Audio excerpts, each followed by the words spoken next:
Right, she's a bloody cold morning.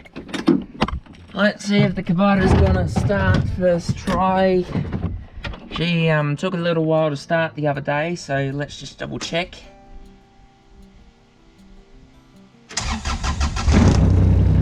There we go. There we go, she's warmed up. Hey everyone, my name is Noah, otherwise known as the Johnnyman, and you're watching TJM Farming here on YouTube. You join us on a pretty cold morning in July in our Kubota side-by-side, and well, pretty early start. Dad's already out in the paddock, and we are today what we're going to be doing is wetting and drying our ewes, and then shifting sheep around. We've got to bring the dry ewes that we've already drafted off yesterday, 109 of them. They're in a pine tree paddock at the moment. After we wet and dried the second mob, we're going to be taking the dry ewes out of Pine Tree to Racetrack East, which is the one closest to the road, and then we're going to drive them along the road back here to the sheep yards, because we need to desperately shear them and then sell them off, because we need to make some money and fast. So if you're new around here, welcome to TJM Farming. This is my little corner of YouTube where we mostly focus on farming, specifically merino sheep farming, along the banks of the Moore River here in Western Australia. And if you like what you see, feel free to leave a like, subscribe, turn on that notification bell so that you never miss another upload. Feel free to do that if you want to. If you don't, that's completely fine. I don't mind. Anyway, let's get on with it. So Mr. Bee-Man went and took his bees away the other week. The bees are no longer here because, well, it's a bit too cold in the season for them.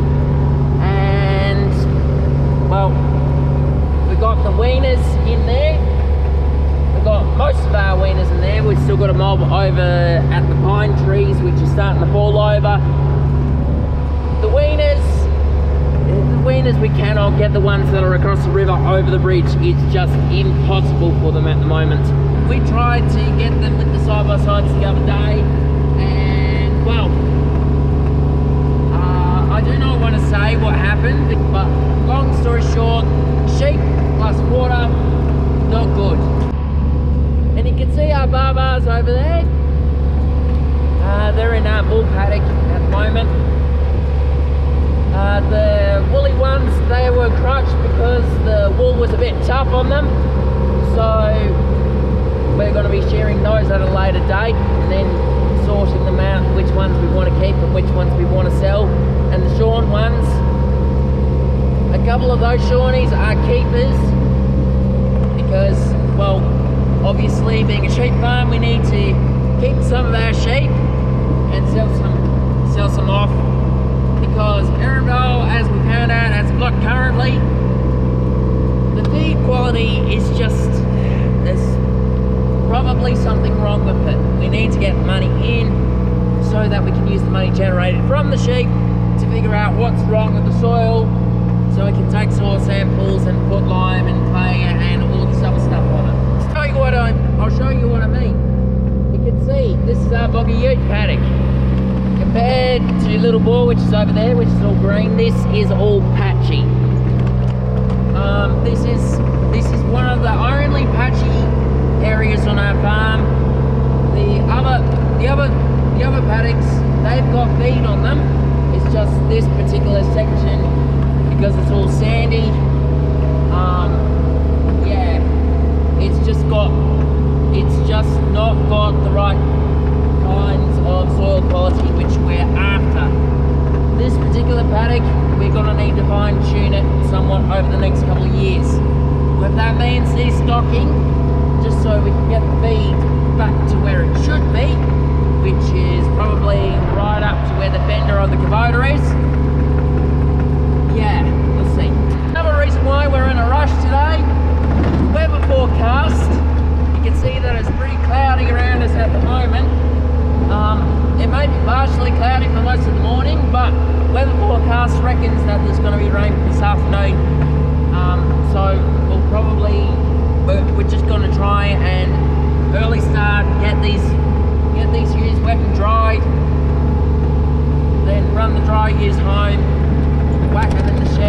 get the dryer over the next couple of days so that we can shear them, get the wool off, sell the wool, and sell the sheep as well.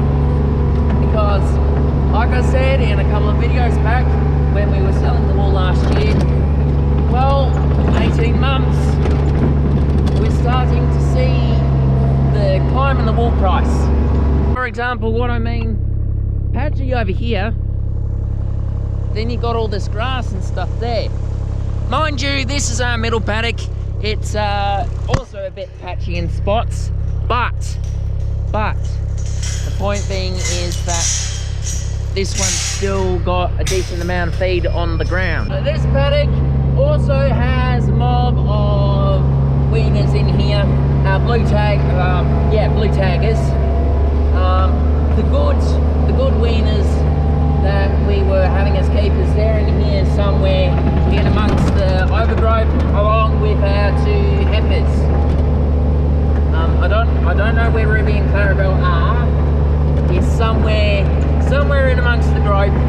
We'll probably encounter them sometime later in this video. You never know as the day moves on. But yeah, when we move the dries, we just got to make sure that the weaners steer out of the way, because the last thing we want is for the blue taggers to come in contact with the purple and yellow taggers, which are our prime ewes, which we are wetting and drying.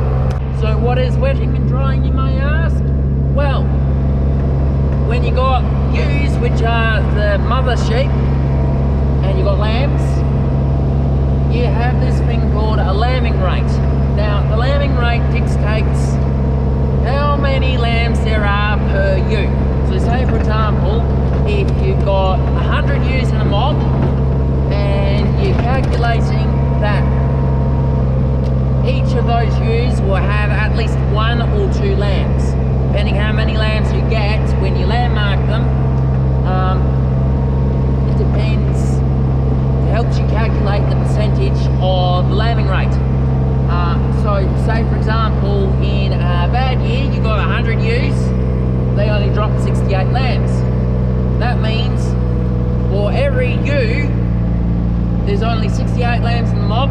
Only 68 ewes out of that mob have lamb. That means the other 42 ewes do not have a lamb. Those 42 ewes are what we call dries, which is where the udders dry up and they do not produce milk to help feed their lamb. So what happens to the dries afterwards is, well, when a ewe goes dry, it means that, well, they're pretty much past their production life as being a breeder. Meaning that, well, in certain circumstances, sometimes you get a ewe that's what we call a maiden, which is the first time round that you've had rams over the top of them. Maidens, we give a fair chance, because oftentimes maidens, only half of them usually give us a lamb. When a maiden is dry, which means they don't have a lamb, if they've lost it or just can't have one for whatever reason, we give them a second chance. We make sure they have a second go around, because maidens, it's a bit unfair to have maidens be classed as a dry and separated from the rest of the mob. Compare that with the yellow and the purple tags. Yellow tags, might I add, were the final lambs we ever bred that were born on the old farm. So technically they're the last Nelly born sheep on our block. If you want to know what that means, I'll leave stuff there for you to go and check out the previous set of videos that I did when I was a bit younger. Yeah, the yellow tags, they were born in 2021, which is when our old farm got wiped out by Cyclone Seroja. We sold that farm, bought Erinvale here, and brought those yellow tags down with us. That means, well, 2021, that was about 3 years ago now. 2-3 years ago now, so they'd be 2 to 3 years old.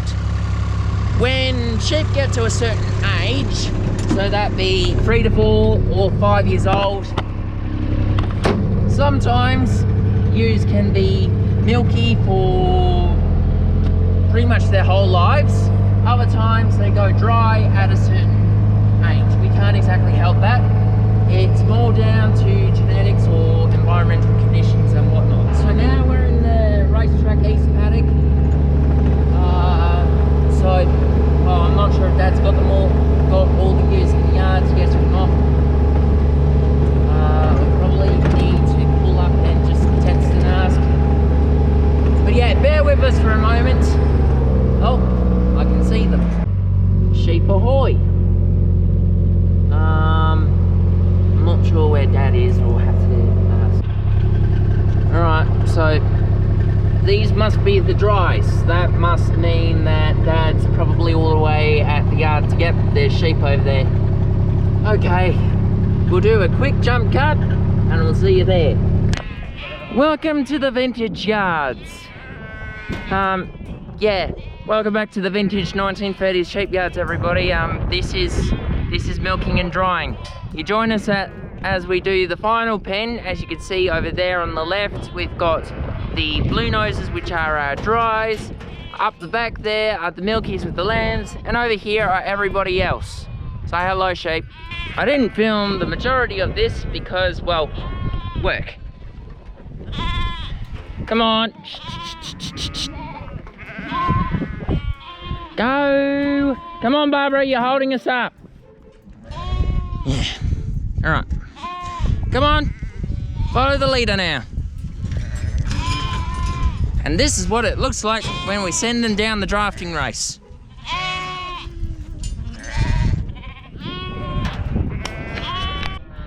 We interrupt this regularly scheduled sheep yard session with Bindi Sue being Bindi.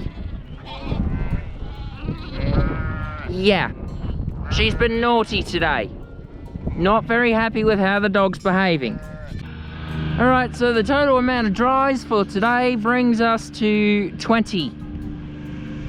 21 counting the sheep that is getting a gator ride. Yep, just a normal Wednesday. Great, another ewe across the fence when it's not supposed to be. Just a normal, regular, ordinary Wednesday. Alright, so the plan here is we get the milkies and the lambs to Pine Tree, and then we'll go and grab those 20 dries back in the vintage yards, run them into Racetrack East where they'll join the ewes that we saw earlier. Alright, they're on the way in now.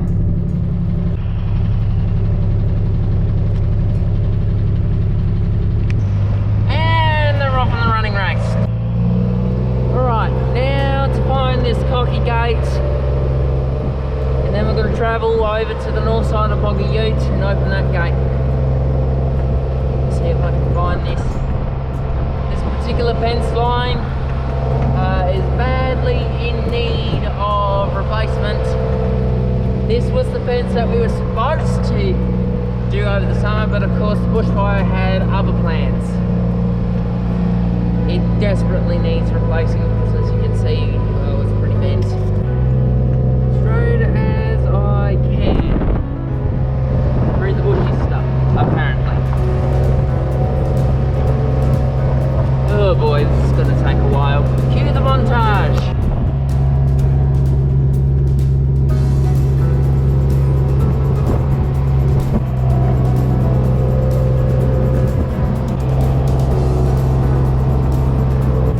I think we're getting close. Probably. Oh! Spotted on camera! Kangaroos! We have got skippies. Skippies have been located. Right. Looks like we found... I think this might be the boundary fence. Let's follow along it. See if we can find the fire break gate.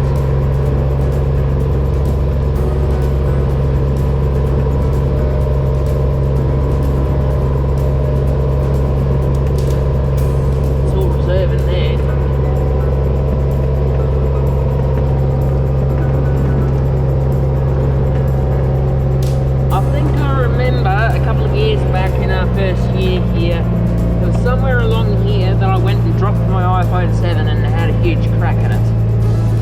And we had a wild goose chase trying to find it. Here's the vibrate gate. We found it. Right. Not sure if it was Dad who last used this, or whether it was me. Either way, someone didn't have it hooked on properly. But we found it. Oh, I do not like that post there. That's probably going to need to be seen to. But either way, we found it. I'll text Dad, let him know. Haven't seen any of your blue taggers here, so let's race back to the mob and we'll go help Dad. I'm looking at those clouds, and that must be the rain front coming through. It's only 9:30ish in the morning at the time recording this. They're forecasting to come through around lunchtime, 2 PM. A bit concerning, but oh well, no matter. I think we might be running ahead of time for once. Oh, there's the sheep. Alright.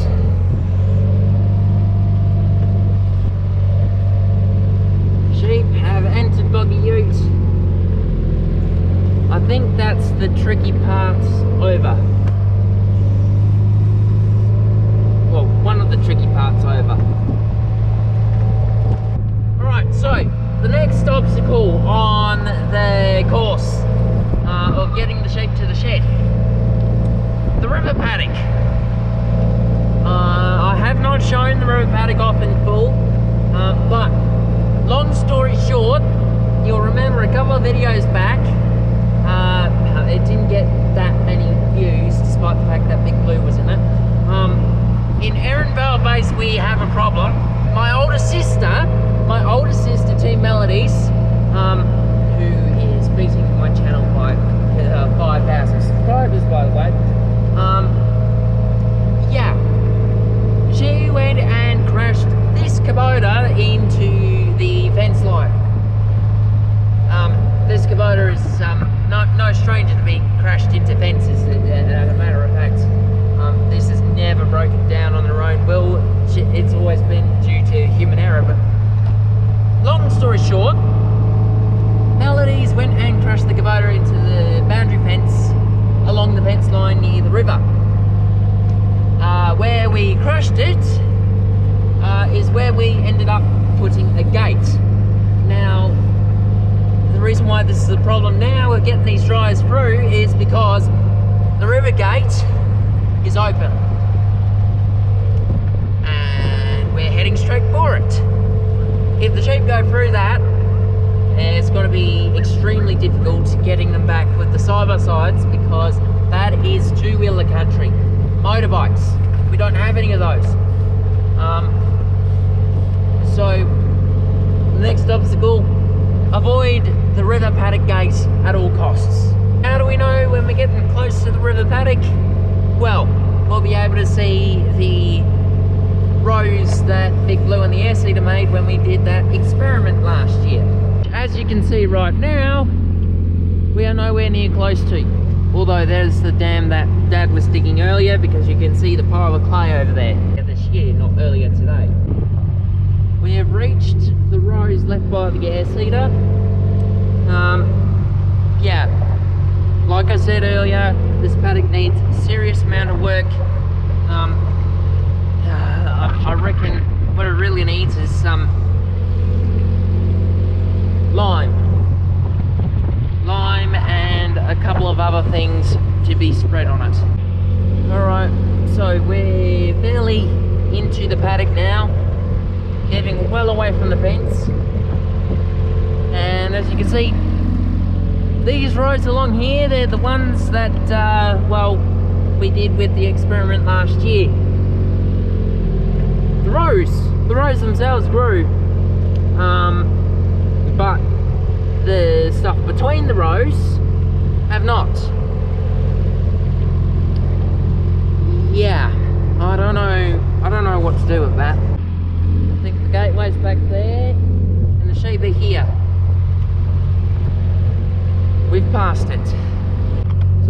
what I'll do now, stick the camera down, and we'll see you when we're on the last leg of the journey. Alright, we've made it to the final leg of the journey. Yeah, we just got to get them across a couple of dips and into the shed yard. It's just a matter of keeping them on track.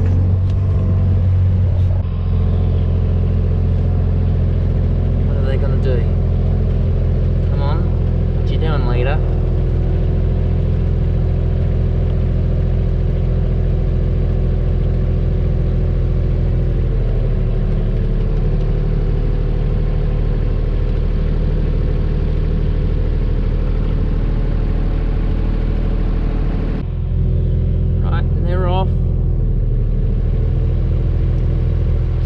Sure, let Dad cross first. Just need to make sure they all get across the dip. And now we just need to make sure that they can follow the track without jumping off into there. Because that's what the weaners did the other day. They tried going there and it didn't end well. Well, they didn't end up going in there, they just ended up using every single trick in the book. And with that, they're in the yards.